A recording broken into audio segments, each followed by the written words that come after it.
This video is about 10 to 12 years too late, but better late than never. In 2019, I made the very stupid mistake of downloading a custom WAD that was definitely broken and was using software from probably somewhere around 2009 to do it. And to my great surprise, I banner bricked my Wii.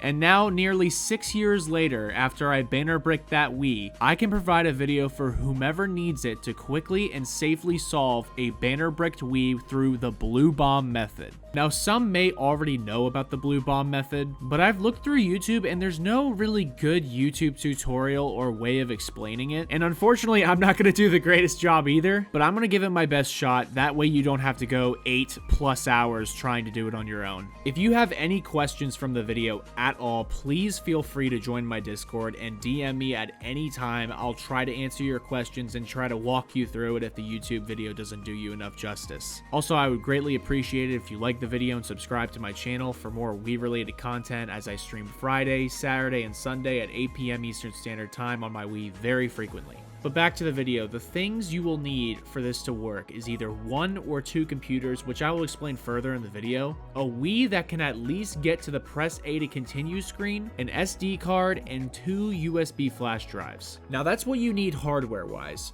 As far as software goes, I have everything in the description of what you need to download. Make sure you download everything, all the links that I have provided. The first thing you'll go to is WiiBrew and install the BootMii installer. Next, download WiiModLite from Homebrew. Then download Rufus, and then the Ubuntu software. And finally, GUI Formatter, which is found in the SD card formatter website. For the FAT32 formatter, it should be pretty self-explanatory. All you need to do is just convert your SD card and your USB drive that are going to be going into your Wii into FAT32 so they're compatible with Homebrew software and your Wii in general. Now that you have everything downloaded, the thing I want to get out of the way now is the SD card and the USB drive that is going to be going into your Wii. For this video, pretend the SD card and the USB drive are your SD card and USB drive. I'm just using these folders for an example. So we're going to take care of the SD card first. The first thing you want to do is you want to go to the WiiModLite folder. Just extract one of these. It doesn't need to be all 3. For the sake of this example, we're just trying to fix a brick,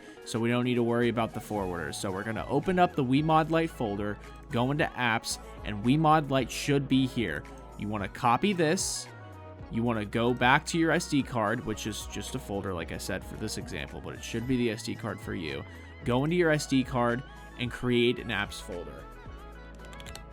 Then once you're done creating the apps folder, open it up and then paste the WiiModLite folder inside of it. And that's literally all we need to do with the SD card. So we're moving on to the flash drive that's also going to be going into the Wii.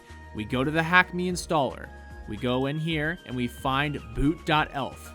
We're going to want to copy this. We're going to go to our USB drive, which, like I said, is just a folder for my example. It has to be your USB drive, obviously. Then we're going to take that file and we're going to put it into the root of your USB drive. We're not going to rename it. We're not going to put it into a folder.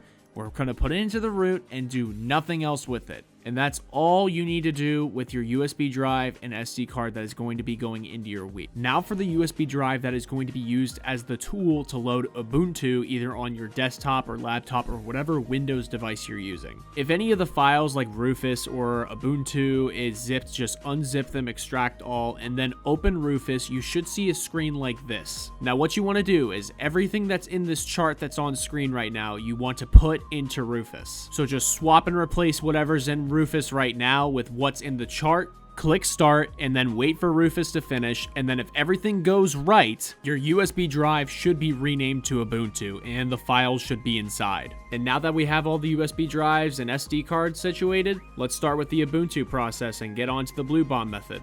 Alright, so you should have everything ready to go. Your USB drive should be plugged into the computer that you are going to be using to load Ubuntu. So what you want to do is you want to turn on your computer and then you want to spam the escape button on your keyboard as many times as your finger will allow. And what will happen next is your computer will open up a menu to where you can go to the boot device options, which should be F9. Once you click the F9 button, it should take you to another screen where it'll give you an option to go from your Windows Boot Manager or the USB drive. Obviously, you want to click the USB drive because that's where Ubuntu is going to live. The last screen you should see is try or install Ubuntu, which is going to be at the very top. click enter, and then Ubuntu should load in with no problems at all. Once you get past all the standard time zone, language, and internet connection stuff, it should ask you if you want to try or install Ubuntu. You want to try Ubuntu. You're not trying to install this on your computer permanently. Next thing you want to do is you want to open up the terminal, because this is where we're going to be putting in all that command prompt stuff. Next thing you want to do is you want to go into the Firefox browser, look up Wii Hacks Guide Bluebomb, and you should see Bluebomb Classic. Now scroll down until you find the script for the terminal. This is the command that we're going to be using to access the Bluebomb helper. Copy it through the website and then paste it into the terminal. If you did it correctly, you should be forwarded to a screen where it's asking you to go through the steps of what the console type is. This is the first step we need to do.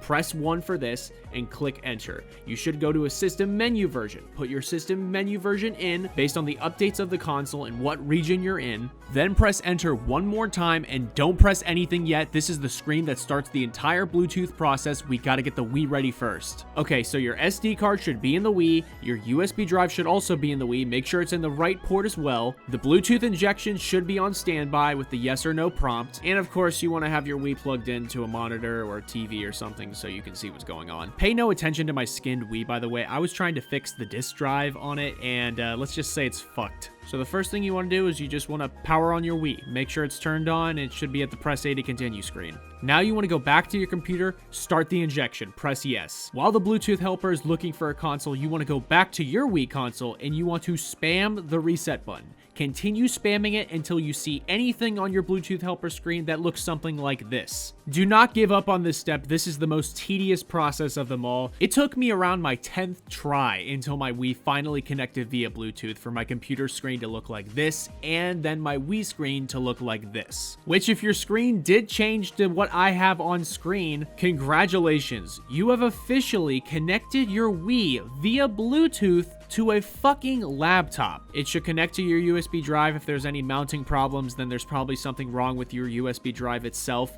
and then you'll be at the Hack Me screen. And once you get to that Hack Me screen, it should look something like this, and then you press A to continue to move on to the next step. And then from here, it's very easy. You just install the Homebrew channel, which you see on screen, and then you'll go down below to BootMii, and then install that too. And then once you're done with both, you exit and you'll be forwarded straight to the Homebrew channel. And from here, you should only have WiiModLite on your screen, not the other three. This is just for my Wii. Now we are at the home stretch. We are in WiiModLite, which you should have loaded up from the Homebrew channel. What you want to do is you want to go down to any title manager. It's going to say, are you sure you want to continue? Click yes. Go to any title manager once again, and then you want to go to installed channel titles. This is very important to make sure you go step by step with what I'm doing, because we don't want to make this worse than it already is. Now, you want to look for the bad WAD that you installed. If you don't know which WAD or channel you installed that caused this banner brick, it's going to have to be a little bit of trial and error. You'll probably have to keep deleting channels until you find the right one. But if you do know which one it is, you want to press the minus button, and then you want to press the minus button again. Once you have uninstalled what you believe has caused the banner brick, you want to press the B button over and over and over again until you get back to the first screen where we're at, and then you want to press the home button, and then you will be returned to the Homebrew loader. When you're in the Homebrew channel, exit to system menu, and if hopefully everything worked right, it should look something like this.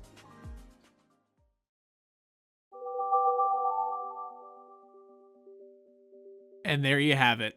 If I was able to fix the banner brick for you, once again, please make sure to like and subscribe, join the Discord, as it greatly helps out the channel. And I'll see you all in the next video. See ya.